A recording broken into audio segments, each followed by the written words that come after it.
ตอนที่326ชื่อตอนว่าการต่อสู้กับราชาของเหล่าสัตว์อสูร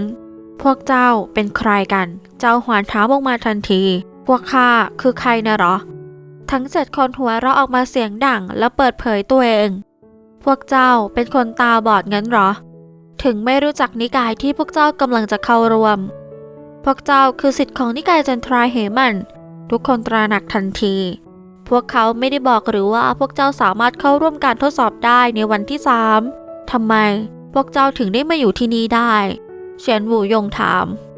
พวกเจ้าคิดมากเกินไปแล้วหนึ่งในศิษย์ของนิกายจันทราเหมันกล่าว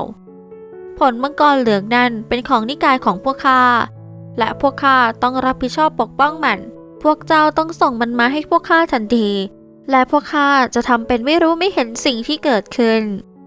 ไร้สาระไปหลี่เถิงยุ่นเริ่มเดือดเห็นได้ชัดว่าผลมังกรเหลือง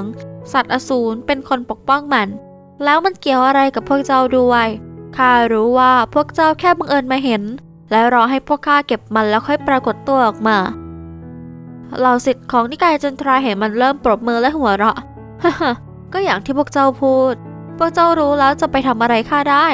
จ้านหมิงเป็นจอมยุทธระดับห้วนจิตวิญญาณขั้นแรกแม้พวกเจ้าจะร่วมมือกันก็ไม่อาจปะมือกับข้าได้ศิษย์ที่อยู่ด้านข้างอีกคนพูดแนะนำว่าศิษย์พี่จานผลมังกรเหลืองมีความล้ำค่ามากดังนั้นพวกเราควรสังหารพวกมันในกรณีที่ข้อมูลล่วไหลออกไปจานหมิงครุ่นคิดและพูดว่าก็ดีเหมือนกันมิฉะนั้นมันคงไม่ใช่เรื่องดีแน่ถ้าคนอื่นรู้ว่าพวกเราเข้าร่วมการทดสอบในวันนี้สังหารพวกมันทุกคนเจ้าหวานชักดาบของมันออกมาทันทีและพูดว่าวูหยงจื่อหยานเฟิงเย่พวกเจ้าต่อสู้กับคนที่อยู่ระดับห้วนจิตวิญญาณกับข้าส่วนที่เหลือเป็นเพียงแค่จอมยุทธระดับก่อเกิดธาตุพวกเรายังมีหวังอยู่บ้างตกลงทุกคนนำอาวุธของตัวเองออกมาผลมังกรเหลืองนั้นมีความล้ำค่ามากเกินไปและไม่มีใครต้องการที่จะตัดใจจากมันจานหมิงเค้นเสียงออกมาและพูดว่ากลุ่มคนไร้ค่าไม่รู้ขีดจำกัดของตัวเองการต่อสู้เริ่มต้นขึ้นทันทีและการนองเลือดก็เกิดขึ้นอีกครั้งหลิงฮั่นเคลื่อนที่อย่างรวดเร็วด้านหลังของเขาสัตว์อสูรตัวนั้นกำลังเข้าใกล้มาเรื่อยๆสัตว์อสูรไม่รู้จักเทคนิคการเคลื่อนที่แต่ก็มีสัตว์อสูรบางตัวที่มีความเร็วที่น่าทึ่งซึ่งเทียบได้กับจอมยุทธในระดับเดียวกันกับมันที่ใช้เทคนิคการเคลื่อนที่มันราวกับว่าความสามารถของพวกมันถูกส่งต่อมาตามสายเลือดและพวกมันไม่จำเป็นต้องเปิดใช้งานมันจะออกมาตามธรรมชาติพร้อมกับสัญชาตญาณของตัวมันเองในทำนองเดียวกันเมื่อสัตว์อสูรปล่อยสายฟ้าออกมาจากตาของมันเหมือนกับทักษะวรยุทธ์ของจอมยุทธแต่สำหรับอสูรมันเหมือนกับว่าพวกมันแค่ปล่อยพลังออกมาเท่านั้นดังนั้นสัตว์อสูรทั้งหมดจะไม่ยอมแพ้เมื่อพวกมันเผชิญหน้ากับจอมยุทธที่อยู่ในระดับเดียวกันและในฐานะที่มันเป็นราชาในหมู่สัตว์อสูรมันมีความแข็งแกร่งมากกว่าสัตว์อสูรทั่วไปที่อยู่ในระดับเดียวกันและมันสามารถทำลายฝ่ายตรงข้ามที่อยู่ในระดับเดียวกันได้อย่างง่ายดายแม้ว่าหลิงฮั่นจะใช้ทักษะระดับดำขั้นสูงเทคนิคการเคลื่อนที่เงาวายุเขายังสลัดหมาป่าก้าวตามไม่หลุดสายฟ้าที่ทรงพลังพุ่งออกมาจากตาของมันเข้าหาหลิงฮั่นด้วยความรวดเร็วสายฟ้ารวดเร็วขนาดไหนกันหลิงฮั่นมีเวลาแค่ปัดป้องมันด้วยดาบของเขาและเปรียงเขารู้สึกว่ามือขวาของเขาด้านชาและดาบเริ่มหลอมละลายและกระอักเลือดออกมาบัดซบตอนนี้เขามีกายาหินผาและพลังป้องกันของเขาถือว่ายอดเยี่ยมแต่เขาก็ยังได้รับบาดเจ็บจากการโจมตีครั้งนี้ของมันเป็นราชาในหมู่สัตว์อสูรและระดับพลังของมันนั้นยังสูงกว่าเขาอาจจะประมาทเล็กน้อยเพื่อที่จะสังหารมันอย่างไรก็ตามสัตว์อสูรตัวนี้เป็นราชาในหมู่สัตว์อสูรและเขาสามารถใช้มันเป็นหินให้เขาเหยียบก้าวไปข้างหน้าเพื่อที่จะทะลวงผ่านระดับห้วนจิตวิญญาณไม่ว่าจะยังไงก็ตามข้าต้องลองดูข้ามีหอคอยทมินอยู่ข้าสามารถซ่อนตัวได้ทุกเมื่อถ้าข้าไม่สามารถเอาชนะมันได้หลิงฮั่นคิดเขามีโอกาสเพียงเล็กน้อยเท่านั้นและไม่มีทางยอมแพ้แม้จะต้องบาดเจ็บสาหัสก็ตามเปรียงหมาตาเก้าตาปล่อยสายฟ้าออกมาอีกครั้งหลิงฮั่นไม่อยากเสียดาบไปอีกเล่มดังนั้นเขาจึงปล่อยกำปั้นออกไปขณะที่ใช้คัมภีร์สวรรค์นิรันดร์ แสงสีทองเลือนรางแผ่กระจายออกมาอยู่ในมือของเขาและปะทะกับสายตาและหลิงฮั่นก็ร่ำร้องคร่ำครวญเพราะกำปั้นขวาของเขาได้รับบาดเจ็บสาหัสอีกครั้งบัดซบแม้ว่าข้าจะเป็นจอมยุทธระดับก่อเกิดธาตุขั้น9แต่พลังของข้าสามารถเทียบได้กับจอมยุทธระดับห้วงจิตวิญญาณขั้น4ทั่วๆไปหรือแม้กระทั่งขั้น5แต่เจ้าหมาตัวใหญ่นี่อยู่ในระดับห้วงจิตวิญญาณขั้น5เท่านั้นแต่ทำไมการโจมตีของมันถึงรุนแรงขนาดนี้หากไม่ใช่เพราะข้าบ่มเพาะพลังคัมภีร์สวรรค์นิรันดร์บางทีแขนของข้าคงแหลกไปนานแล้วหลิงฮั่นคิดกับตัวเองขณะเปิดใช้งานคัมภีร์สวรรค์นิรันดร์มือซ้ายที่ได้รับบาดเจ็บของเขากลับมาเป็นเหมือนเดิมอย่างรวดเร็วคัมภีร์สวรรค์นิรันดร์ไม่มีความสามารถในการป้องกันเหมือนกับกายาหินผาส่วนที่ทรงพลังของมันก็คือการรักษาอาการบาดเจ็บอย่างไรก็ตามมันจะแตกต่างไปอย่างสิ้นเชิงถ้ามันเป็นกายาเพชร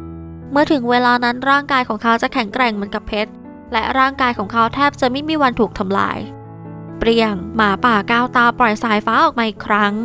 มันจบแล้วหลิงฮั่นหยุดวิ่งและหันหลังไปเผชิญหน้ากับมันดาบกำเนิดมารถูกปลดปล่อยออกมาและพุ่งเข้าหาสายฟ้านั่นเปรียงสายฟ้าถูกทำลายและแสงสว่างเกิดการระเบิดขึ้นซึ่งอาจทำให้มนุษย์ตาบอดได้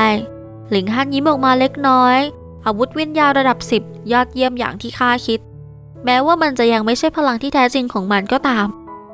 แต่ก็เพียงพอที่จะทำลายสายฟ้านั่นบนตัวดาบลวดลายอาคม2แบบส่องแสงออกมาอาวุธวิญญาณนี้กำลังฟื้นคืนพลังของมันดวงตาของหมาป่าเผยให้เห็นความระมัดระวังตัวมากขึ้นมันเป็นราชาในหมู่สัตว์อสูรมันมีความรู้สึกไวมากต่ออันตรายอย่างไรก็ตามมันก็กลับมาเป็นเหมือนเดิมอย่างรวดเร็วเพราะการดำรงอยู่ของดาบมันทำให้มันรู้สึกอันตราย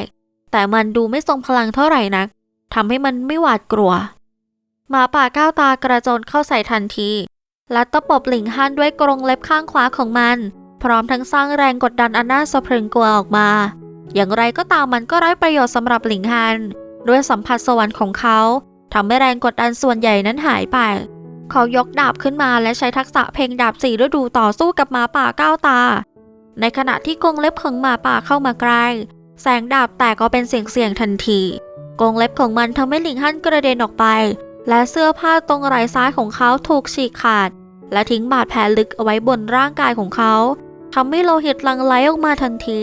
และกรงเล็บของมันเองก็ถูกตัดทำให้โลหิตสาดกระเซ็นไปทั่วทุกที่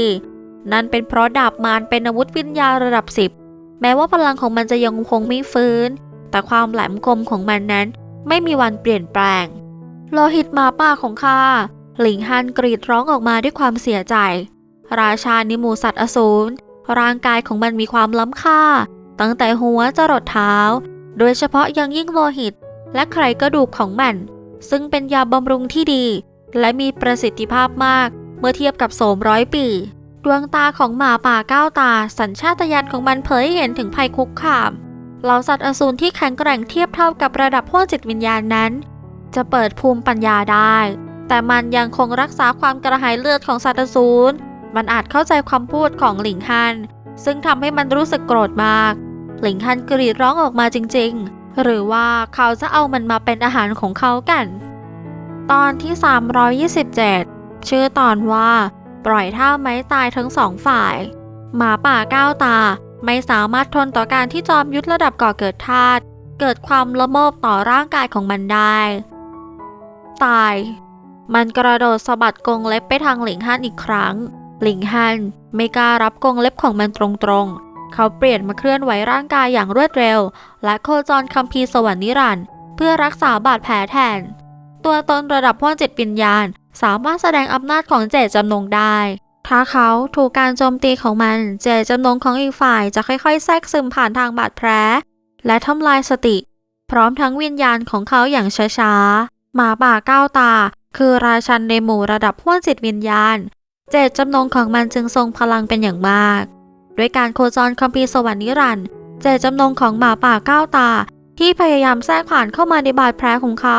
ได้ถูกหลอมละลายทิ้งทันทีหลิงฮั่นเปิดเผยรอยยิ้มออกมาคัมภีร์สวรรค์นิรันดร์เป็นทักษะที่มีระดับสูงมากดังนั้นมันจึงสามารถลบล้างเจตจำนงของหมาป่าก้าวตาได้อย่างง่ายดาย มันคือทักษะสาบสูญที่ขนาดเขายังต้องใช้เวลาถึง10,000 ปีในการทำความเข้าใจแน่นอนว่ามันต้องทรงพลังอยู่แล้วเจ้าลูกหมาตัวน้อยยอมเป็นอาหารของข้าแต่โดยดีซะหลิงฮั่นหัวเราะและตวัดดาบโจมตีแต่เขาโจมตีได้ไม่นานก็ถูกหมาป่าก้าวตาตบจนกระเด็นและมีเลือดไหลออกมาไม่หยุดแต่ด้วยความคมของดาบกำเนิดมารหมาป่าก้าวตาเองก็มีเลือดไหลออกมาเช่นกันนี่ก็สิ่งที่หลิงฮั่นเล็งเอาไว้เขาสะบัดดาบกำเนิดมารพร้อมกับหยิบโสมออกมากินโดยไม่เสียดายเขาเคี้ยวโสม100 ปีราวกับมันเป็นแครอทถ้ามีคนมาเห็นหลิงฮั่นจะต้องถูกสาปแช่งอย่างแน่นอนนั่นคือโสมอายุ100 ปีเชียวนะเขานำมากินเสียของเช่นนั้นได้อย่างไรสำหรับคนอื่นสิ่งนี้อาจจะเป็นโสม100 ปีสำหรับหลิงฮั่นแล้วมันไม่ต่างอะไรกับแครอทภายในหอคอยเทมินยังมีโสมเหล่านี้อยู่อีกมากมายแถมโสมชิ้นนี้ยังมีอายุมากกว่าโสมที่ขายในหุบเขาจันทราล่วงหล่นถึง10 ปีซึ่งแน่นอนประสิทธิภาพของมันย่อมดีกว่าโสมคือสมุนไพรบำรุงร่างกายที่ยอดเยี่ยมด้วยประสิทธิภาพของมันแม้จะต้องสูญเสียเลือดไปมากมายเขาก็ไม่เป็นอะไรอย่างน้อยสภาพของเขาในตอนนี้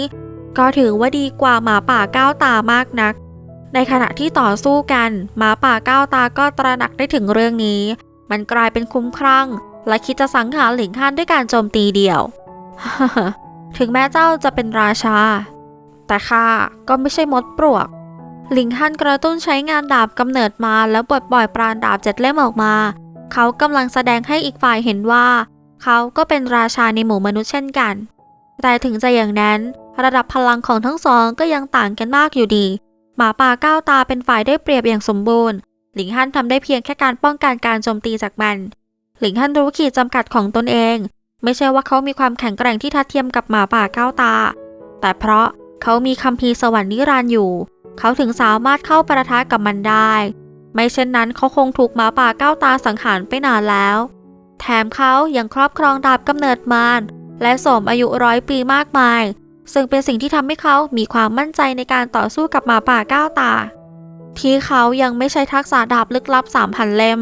เป็นเพราะเขาไม่แน่ใจว่าทักษะนี้สามารถกำจัดหมาป่าก้าวตาได้หรือเปล่าถ้าหากมันบาดเจ็บสาหัสแต่ไม่ตายมันก็คงหลบหนีไปได้อย่างว่องไวและหลิงฮั่นคงไม่สามารถไล่ตามจับมันได้ดังนั้นเขาจึงจำเป็นต้องรอและหาโอกาสใช้ทักษะดาบลึกลับ 3,000 เล่ม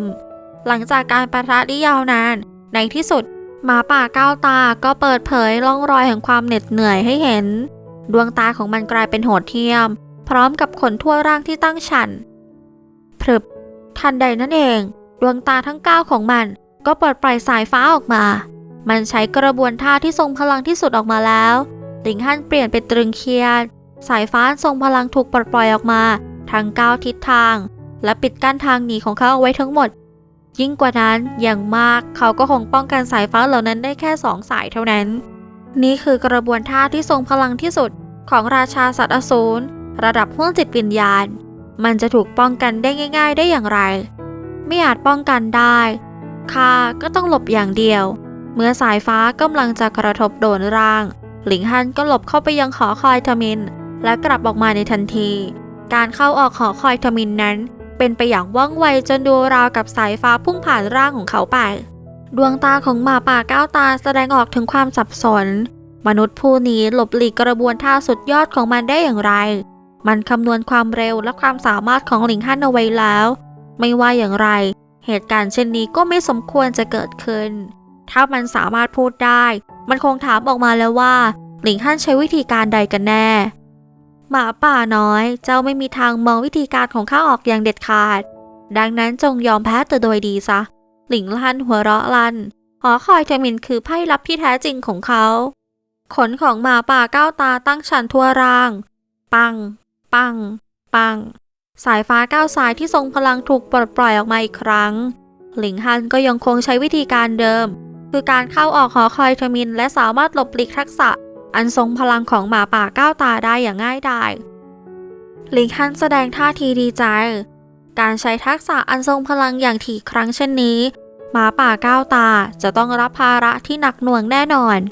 ถึงเวลาที่เขาจะได้ใช้ทักษะดาบลึกลับ 3,000 เล่มใกล้เข้ามาแล้วอย่างไรก็ตามในฐานะที่เป็นราชาแน่นอนว่าหมาป่าก้าวตานั้นมีโง่ เมื่อเห็นว่ากระบวนท่าที่ทรงพลังที่สุดของมันใช้ไม่ได้ผลมันก็เลิกใช้และกระโดดเข้าปะทะกับหลิงฮั่นแทนเมื่อการต่อสู้ดำเนินไปสักพักท่าทีที่ดุร้ายของมันก็อ่อนแอลงไม่ใช่เพราะร่างกายของมันมาถึงขีดจำกัดแต่เพราะมันหมดความอดทนในฐานะที่เป็นสัตว์อสูรนิสัยของมันจะต้องโหดเหี้ยมกระหายเลือดและหยิ่งยโสแต่ขณะเดียวกันมันก็ไร้ความอดทนทั้งที่ต่อสู้มานานขนาดนี้แต่มันยังกลับไม่สามารถจัดการกับเบียร์ได้เสียทีสิ่งนี้ทำให้มันเริ่มมีความคิดที่จะล่าถอยหลิงฮั่นขมวดคิ้วเขาอ่านความคิดของหมาป่าก้าวตาออกเขากัดฟันและปล่อยกระบวนท่าที่ทรงพลังที่สุดออกมาไม่เช่นนั้นราชาสัตว์อสูรจะต้องหนีไปแน่ทักษะดาบลึกลับ 3,000 เล่มแสงแห่งดาบทั้ง800เล่มถูกปล่อยออกไปอย่างไม่ออมมือแต่แสงแห่งดาบเหล่านั้นไม่ได้เปลี่ยนรูปร่างกายเป็นอัศวินเกราะดำเหมือนครั้งก่อนดูเหมือนว่าอำนาจเช่นนั้นจะปรากฏเฉพาะตอนที่ใช้พรศักดิ์สิทธิ์ของหอคอยทมินดังนั้นหลิงฮั่นจึงต้องบรรลุระดับแก่นแท้จิตวิญญาณให้ได้เสียก่อนถึงจะสามารถแสดงอำนาจเช่นนั้นได้อีกครั้งหมาป่าก้าวตาแสดงออกถึงความหวาดกลัวอำนาจของทักษะดาบที่อยู่ตรงหน้าของมันทรงพลังเกินไปจนทำให้มันรู้สึกเป็นกังวลแต่ในเวลานี้มันไม่อาจหลบหลีกได้ทันและทำได้เพียงต้านทานทักษะดาบของหลิงฮั่นซึ่งหน้าตอนที่328ชื่อตอนว่าวิเคราะห์แสงแห่งดาบส่องสว่างเต็มท้องหน้าผากระบวนท่านี้มีพลังอำนาจที่เกินกว่าระดับของหลิงฮั่นไปไกลมากแม้แต่ราชาอย่างหมาป่าก้าวตาก็ไม่กล้าประมาทขนทั่วร่างของมันตั้งชันแล้วปล่อยสายฟ้าออกมาจากดวงตาทั้ง9สายฟ้าทั้งสายผสานรวมกันเป็นหนึ่งและพุ่งเข้าใส่หลิงฮั่นการจับโจรก็ต้องจับหัวหน้าหากจัดการหลิงฮั่นได้พลังของกระบวนท่าของหลิงฮั่นก็จะสลายไปเองตูมตูมตูมแสงแห่งดาบย่อขนาดลงและเข้าปะทะกับสายฟ้าแสงแห่งดาบถูกทำลายไปทีละเล่มแต่ในขณะเดียวกันสายฟ้าที่หมาป่าก้าวตาปล่อยออกมาก็เริ่มหดหายอย่างรวดเร็วจนในที่สุดก็สลายหายไปอย่างสมบูรณ์ตอนนี้เหลือแต่แสงแห่งดาบอยู่เพียง300เล่มหมาป่าก้าวตาเพิ่งใช้กระบวนท่าที่ทรงพลังที่สุดของมันออกไปดังนั้นมันจึงไม่สามารถใช้อีกครั้งได้ทันเวลามันทำได้เพียงนำกรงเล็บมากุมไว้ที่หัวเพื่อป้องกันลำแสงแห่งดาบทั้ง300เล่มที่ส่องสว่างไปทั่วบริเวณหลิงฮั่นสุดตัวลงกับพื้นการโจมตีเมื่อครู่เขาใช้ออกไปด้วยปราณทั้งหมดที่มีถ้าเกิดกระบวนท่านี้ยังไม่สามารถสังหารหมาป่าก้าวตาได้เขาก็คงทำได้เพียงเข้าไปหลบซ่อนในหอคอยทมินเพื่อฟื้นฟูปราณก่อเกิดแล้วค่อยออกตามหาสัตว์อสูรตนนี้อีกครั้งผลลัพธ์ที่ปรากฏนับว่าโชคดี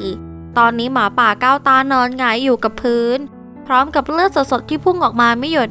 หน้าอกของมันกระเพื่อมขึ้นลงเป็นสัญญาณว่ามันยังมีชีวิตอยู่ช่างเป็นสัตว์อสูรที่น่ากลัวมันรับทักษะดาบลึกลับ 3,000 เล่มเข้าไปเต็มๆกลับไม่ตายแต่เพียงได้รับบาดเจ็บสาหัสเท่านั้นสิทธิพี่เจียงเฉิงจู่ๆการต่อสู้ข้างหน้านี้ก็หยุดลงหรือว่าผลการต่อสู้จะออกมาแล้วเสียงหนึ่งดังขึ้นมาจากที่ไกลๆต่อสู้กันได้ดุเดือดขนาดนั้นพวกเราไปดูกันเถอะว่าพวกมันคือใครอีกเสียงหนึ่งดังขึ้นบัดซบหลิงฮั่นรีบพยุงตัวขึ้นเขาเพียงแค่ใช้ปราณก่อเกิดจนหมดแต่พลังกายของเขายังเหลืออยู่เขาเดินโซเซไปที่ร่างของหมาป่าก้าวตาและอุ้มมันขึ้นมาพร้อมกับหายเข้าไปในหอคอยทมินพอเขาหายเข้าไปในหอคอยทมินก็มีร่าง2ร่างปรากฏตัวทันทีทั้งสองเป็นรุ่นยาวที่ดูมีอายุเพียง24หรือ25ปีพวกมันทั้งสองมีรูปร่างหล่อเหลาและดูมั่นใจในตัวเอง1คนมีพลังบ่มเพาะระดับห้วงจิตวิญญาณขั้น7ในขณะที่อีกคนอยู่ในระดับที่น่าตกตะลึงคือห้วงจิตวิญญาณขั้น9เป็นไปได้อย่างไรไม่มีใครอยู่เลยรุ่นยาวชุดคลุมม่วงกล่าวรุ่นยาวอีกคนที่สวมชุดสีฟ้าก้มหน้าลงมองพื้นมันมองไปยังร่องรอยของการต่อสู้ที่เหลือไว้และพูด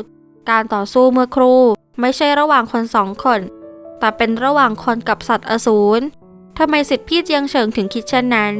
ชายหนุ่มชุดคลุมม่วงถามชายหนุ่มชุดฟ้าหัวเราะบริเวณนี้มีร่องรอยของกรงเล็บเต็มไปหมดสิทธิ์น้องเย่ดูไม่ออกหรอชายหนุ่มชุดคลุมม่วงหัวเราะและตอบกลับไม่ใช่ว่านั่นเป็นร่องรอยของคนที่ใช้อาวุธประเภทกรงเล็บหรอนั่นก็เป็นไปได้ชายหนุ่มชุดฟ้าพยักหน้า จากนั้นก็ชี้ไปยังพื้นและพูดอย่างไรก็ตามที่นี่ยังคงมีรอยเท้าเหลืออยู่ซึ่งเป็นข้อยืนยันว่าอีกฝ่ายหนึ่งเป็นสัตว์อสูรอาจจะมีฝ่ายใดฝ่ายหนึ่งพาสัตว์อสูรติดตามมาด้วยก็ได้ไม่ใช่หรอดูเหมือนรุ่นยาวชุดม่วงจะชอบพูดจิกกัดเสียเหลือเกินชายหนุ่มชุดฟ้าหัวเราะรอยเท้าของมนุษย์ในที่นี้คือรอยเดียวกันเจ้าอย่าบอกข้านะว่ามีคน2 คนที่ใส่รองเท้ารูปร่างเหมือนกันขนาดเดียวกันมาต่อสู้กันที่นี่เมื่อถูกตอบกลับชายหนุ่มชุดม่วงก็หยุดชะงักและบ่นพึมพำก็ใช่ว่าจะเป็นไปไม่ได้เสียหน่อยจากร่องรอยของพลังทำลายล้างพลังต่อสู้ของคนผู้นั้นและสัตว์อสูรจะต้องน่าตกตะลึงไม่น้อยแน่นอนชายหนุ่มชุดฟ้าเลิกพูดแดกดันสหายของมันและจ้องมองร่องรอยการต่อสู้อย่างจริงจังใบหน้าของมันแสดงออกถึงความตกตะลึงและพูดพลังต่อสู้เช่นนี้อย่างน้อยก็ต้องเป็นพลังต่อสู้9 ดาว9 ดาวชายหนุ่มชุดม่วงตกตะลึงเล็กน้อยสิทธิพี่เจียงเฉิงไม่ต้องพูดถึงเหล่าคนที่เข้าทดสอบการรับสิทธิ์เลยแม้แต่สิทธิภายในนิกายจันทราเหมันก็มีเพียงไม่กี่คนเท่านั้นที่มีพลังต่อสู้9 ดาวชายหนุ่มชุดฟ้าพยักหน้ามีน้อยมากแต่ก็ใช่ว่าไม่มีใครกันแน่ที่มาต่อสู้กับสัตว์อสูรบริเวณนี้รอยเลือดนี้มันแสดงท่าทีตกตะลึงออกมาเลือดกองหนึ่งถูกทิ้งเอาไว้โดยหมาป่า9 ตาซึ่งหากไม่สังเกตให้ดีก็อาจจะมองข้ามไปได้ชายหนุ่มชุดฟ้าคุ้นคิดชั่วขณะก่อนจะอุทานออกมาหมาป่า9 ตาว่าไงนะชายหนุ่มชุดม่วงแสดงท่าทีตกตะลึงออกมาเช่นกันข้าได้ยินมาเหมือนกันว่ารอบๆบริเวณนี้มีหมาป่า9 ตาปรากฏตัวแต่ผู้อาวุโสระดับแกนแท้จิตวิญญาณและบุพภิบาลก็มาตรวจสอบแล้วแต่กลับไม่พบอะไรเลยต้องเป็นหมาป่า9 ตาแน่ๆเลือดนี้ไม่อาจหลอกลวงข้าได้ชายหนุ่มชุดฟ้าพูดมุมปากของมันปรากฏเป็นรอยยิ้มน่าสนใจยิ่งนักคนที่สามารถต่อสู้กับหมาป่า9 ตาได้อย่างสูสีคนผู้นั้นนับว่าเหมาะสมจะเป็นคู่ต่อสู้ของข้าฮ่าแม้แต่ท่านที่เป็นหนึ่งในบุตรทั้ง7ของตระกูลอ้าวก็กระหายอยากจะต่อสู้ชายหนุ่มชุดม่วงหัวเราะดังลั่นชายหนุ่มชุดฟ้าอ้าวเจียงเฉิงยิ้มออกมาอย่างอวดดีและพูดการรังแกผู้ที่อ่อนแอกว่าจะไปสนุกอะไรถ้าข้าจะสู้ก็ต้องสู้กับอัจฉริยะมีเพียงการเหยียบย่ำอัจฉริยะเท่านั้นที่จะทำให้เกิดความรู้สึกพึงพอใจอ้าวเจียงเฉิงยิ้มบ่างความอวดดีบนใบหน้าของมันยังไม่หายไปกันเถอะที่นี่ไม่มีอะไรให้ทำแล้วทั้ง2 คนเดินจากไปอย่างรวดเร็วภายในหอคอยเทอร์มินหลิงฮั่นแสดงสีหน้าไม่เป็นมิตรออกมาหมอนั่นคือบุตรของอ้าวเฟิงตอนที่329ชื่อตอนว่าสังหารหลิงฮั่นเคยได้ยินชื่อบุตรทั้ง7ของตระกูลอ้าวมาก่อนและตอนนี้เขาได้พบกับหนึ่งในบุตรของมันอ้าวเจียงเฉิงเป็นจอมยุทธระดับห้วนจิตวิญญาณขั้น9และพลังต่อสู้ของมันมีมากกว่า9 ดาวหลิงฮั่นไม่เคยประเมินตัวเองสูงแต่พลังต่อสู้ของเขามีเพียงแค่9 ดาวเท่านั้นในระดับห้วนจิตวิญญาณเว้นแต่ว่าเขาจะสามารถใช้ดาบกำเนิดมารนั่นจะทำให้พลังต่อสู้ของเขาเพิ่มขึ้นหลายดาวนั่นเป็นเพราะมันเป็นอาวุธวิญญาณระดับ10แต่ทว่าการใช้ดาบกำเนิดมารต่อหน้าผู้คนจำนวนมากในนิกายจันทราเหมันนั้นไม่เพียงแต่เขาจะไม่ได้รับเกราะอาสนีแต่อาจจะต้องสูญเสียดาบกำเนิดมารไปด้วยเว้นแต่ว่าเขาจะซ่อนตัวอยู่ในหอคอยเทอร์มินไม่ว่าจะเป็นกรณีไหนก็ตามเขาก็ไม่มีทางได้รับเกราะอัศนีนี่มันตรงกันข้ามกับแผนการของเขาแต่โชคดีที่เขาได้รับร่างของหมาป่า9 ตามาแล้วหลังจากที่ทำอะไรเสร็จเรียบร้อยเขาจะต้องทะลวงผ่านระดับห้วนจิตวิญญาณสำหรับคนอื่นที่ต้องการทะลวงผ่านระดับห้วนจิตวิญญาณทำได้แค่ฝันเท่านั้นถ้าพวกเขาไม่มีเวลาสัก 2-3 เดือนแต่สำหรับหลิงฮั่น 1-2 ชั่วโมงก็เพียงพอแล้วแม้แต่เฟิงหยางยังต้องใช้เวลาน้อยกว่า10 วันนี่เขาด้อยกว่าเฟิงหยางหรือไม่เมื่อพูดถึงเฟิงหยางมันน่าจะกลับมาที่นิกายจันทราเหมันแล้วและด้วยความสามารถของนิกายจันทราเหมันพวกเขาก็น่าจะสามารถรักษาขาของมันได้แล้วมันจะเข้าร่วมการทดสอบนี้ด้วยหรือไม่นั่นเป็นเพราะเกราะอัศนียังทำให้เขาต้องเคลื่อนไหวหลิงฮั่นพยักหน้าอยู่ในใจเขาต้องทะลวงพาระดับห้วนจิตวิญญาณเสียก่อนมิฉะนั้นถ้าเขาสามารถเอาชนะฝ่ายตรงข้ามที่เป็นจอมยุทธระดับห้วนจิตวิญญาณได้ทั้งที่เขาเป็นเพียงแค่จอมยุทธระดับก่อเกิดธาตุขั้นแรกมันจะทำให้คนอื่นเกิดความสงสัยอย่างไรก็ตาม อย่างแรกเขาต้องฟื้นฟูพลังของตัวเองเสียก่อนเพียงแค่คิดชิ้นส่วนของผลึกก่อเกิดแตกออกเป็นชิ้นๆและพลังก่อเกิดก็ไหลทะลักออกมาล้อมรอบหลิงฮันภายในหอคอยทมินหลิงฮันสามารถทำได้ทุกอย่างตามที่เขาต้องการได้ทันใดนั้นพลังก่อเกิดก็ไหลเข้าไปในผิวหนังของเขาและเข้าสู่รากฐานวิญญาณทำให้เขาสามารถนำพลังก่อเกิดที่ดูดซับได้ออกมาใช้ได้เลยนี่เป็นเหตุผลที่ว่าทำไมผลึกก่อเกิดถึงเป็นของล้ำค่าสำหรับจอมยุทธเพราะมันดูดซับได้ง่ายมากแต่น่าเสียดายที่มันต้องใช้สมาธิเพื่อสกัดพลังของมันและไม่สามารถใช้ในระหว่างการต่อสู้ได้ดังนั้นหากใครต้องการฟื้นฟูพลังระหว่างการต่อสู้คนผู้นั้นจะต้องพึ่งพาเม็ดหญ้าแต่ถ้าเพื่อบ่มเพาะพลังมันสามารถใช้ได้ทั้งผลึกก่อเกิดและเม็ดหญ้าผลึกก่อเกิด1ผลึกจะต้องให้จอมยุทธระดับห้วงจิตวิญญาณใช้เวลาทั้งเดือนเพื่อสกัดมันดังนั้นพลังก่อเกิดภายในผลึกจึงมีพลังมากพอหลังจากที่หลิงฮั่นสกัดมันเสร็จพลังของเขาจึงฟื้นฟูกลับมาเหมือนเดิมอย่างไรก็ตามเขาเสียเลือดไปค่อนข้างมากแม้ว่าเขาจะกินโสม100 ปีหลายต้นเขาก็ไม่อาจฟื้นฟูได้ทันทีสีหน้าของเขาค่อนข้างซีดขาวแต่ในเมื่อเขาปลอมตัวอยู่มันจึงยากที่จะบอกได้หลังจากหลิงฮั่นได้ออกมาจากหอคอยทมินตอนนี้เขาต้องตามหาฉีห่วงเย่และคนอื่นๆแม้ว่าเขาจะไม่สนใจผลมังกรเหลืองแต่เขาจะไม่ยอมเสียสิ่งที่ควรจะเป็นของเขายิ่งไปกว่านั้นเขาอยากให้ฉีห่วงเย่และคนอื่นโล่งใจและบอกพวกเขาว่ายังมีชีวิตอยู่หลังจากเขาได้รับผลมังกรเหลืองแล้วเขาจะหาข้ออ้างเพื่อปลีกตัวออกไป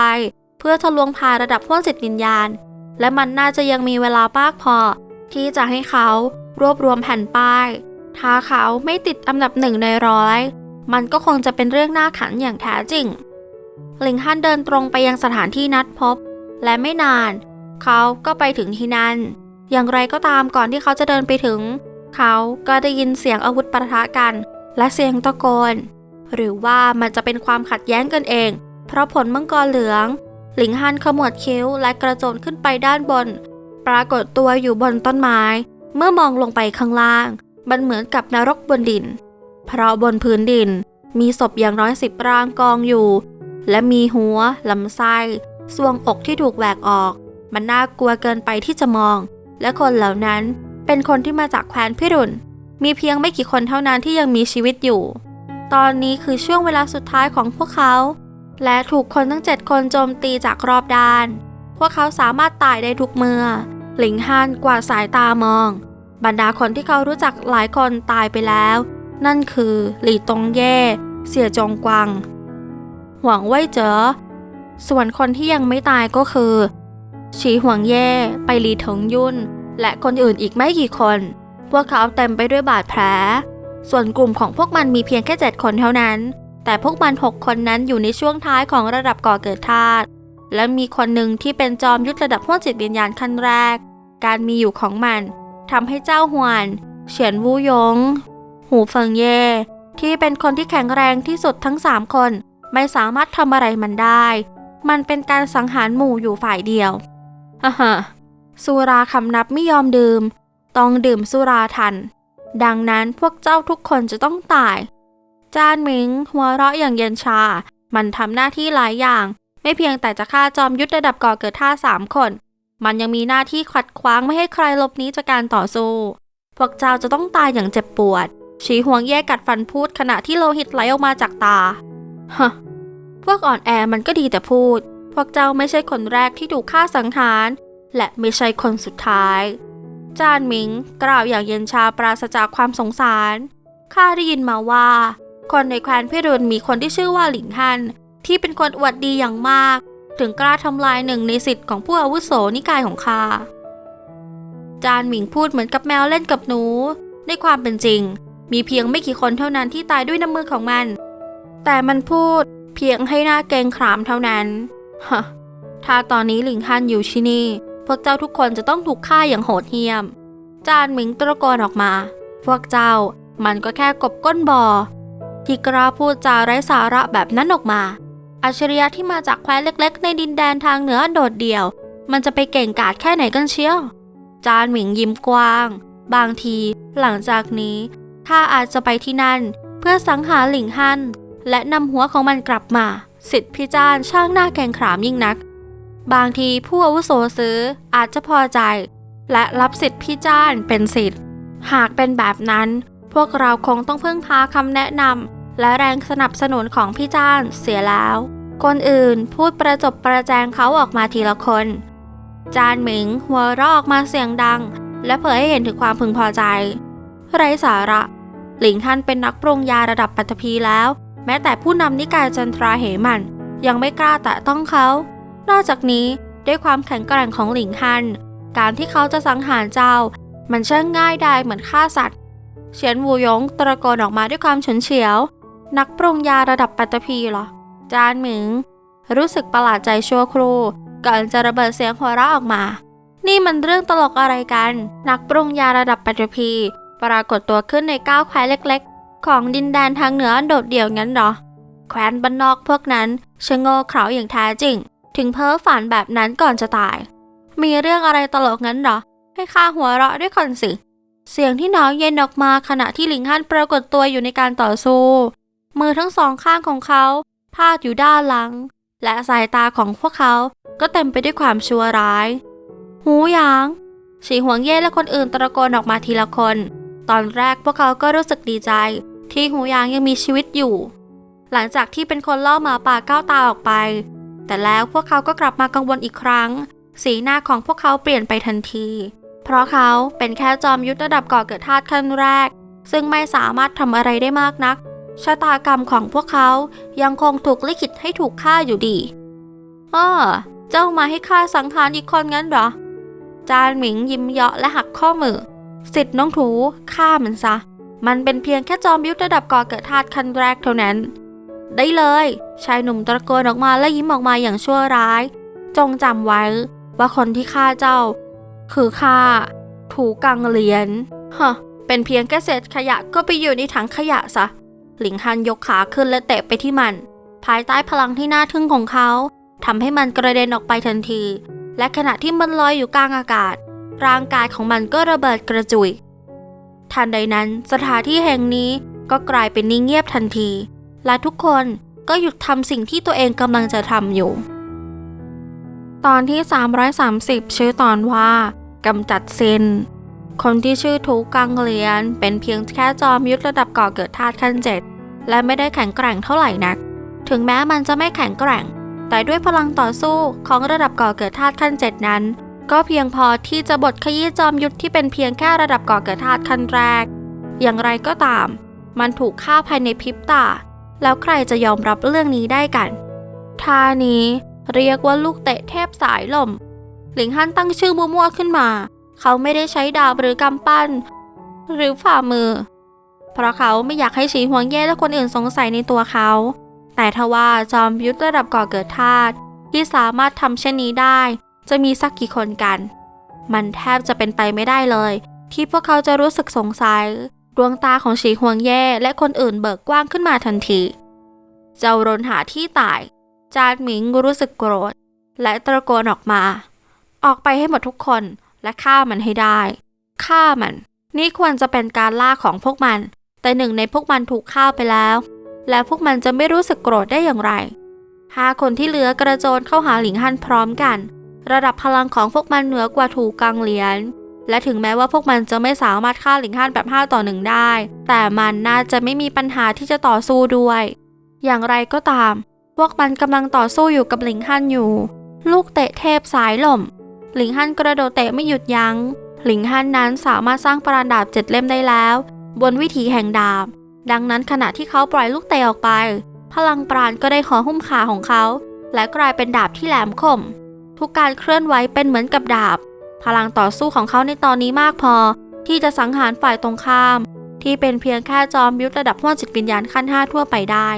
ดังนั้นพวกมันทั้ง5 คนจะไปต่อกรกับเขาได้อย่างไรปังลูกเตะของเขาเตะไปยังระหว่างขาของพวกมันคนละ1และพลังปราณที่แหลมคม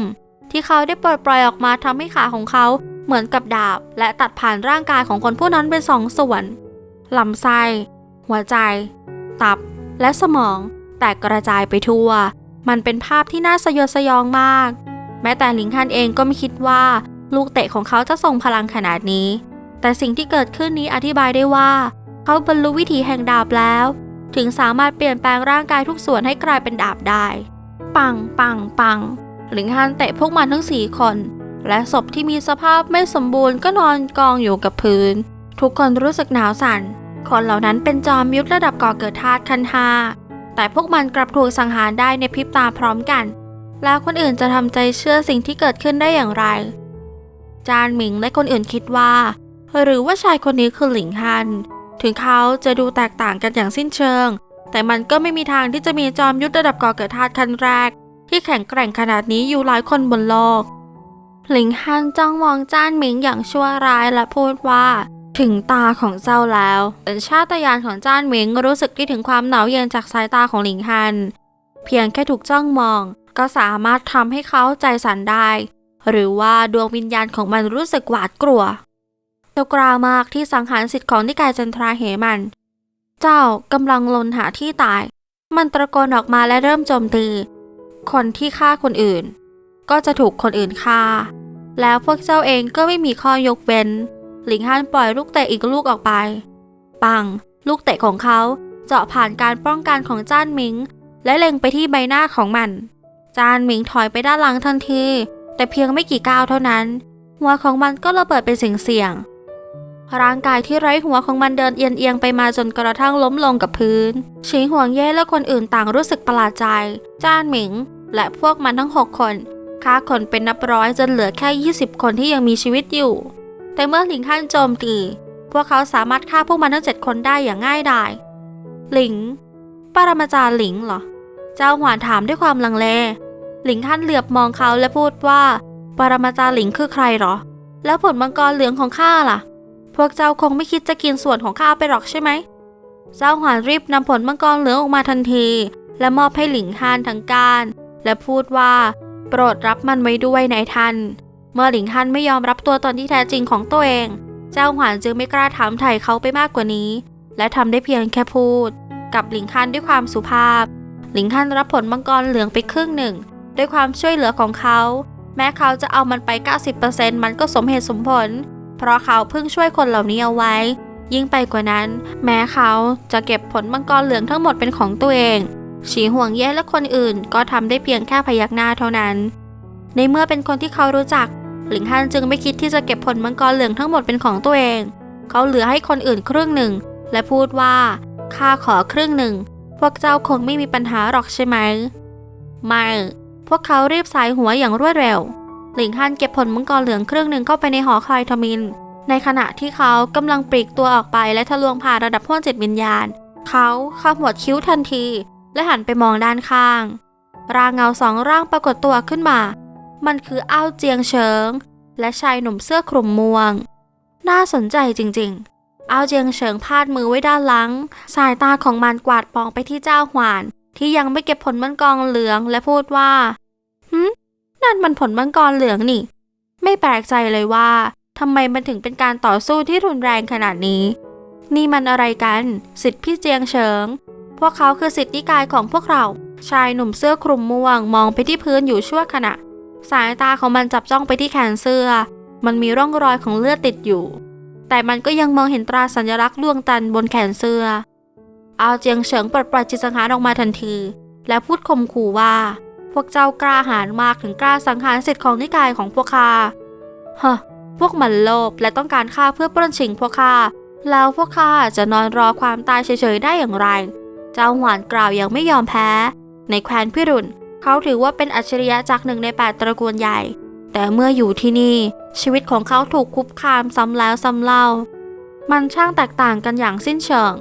พวกเขาตายไปแล้วพวกเจ้าเลยพูดอะไรก็ได้ชายหนุ่มเสื้อม่วงกล่าวอย่างเย็นชาข้าสามารถพูดได้ว่าพวกเจ้าเป็นคนฆ่า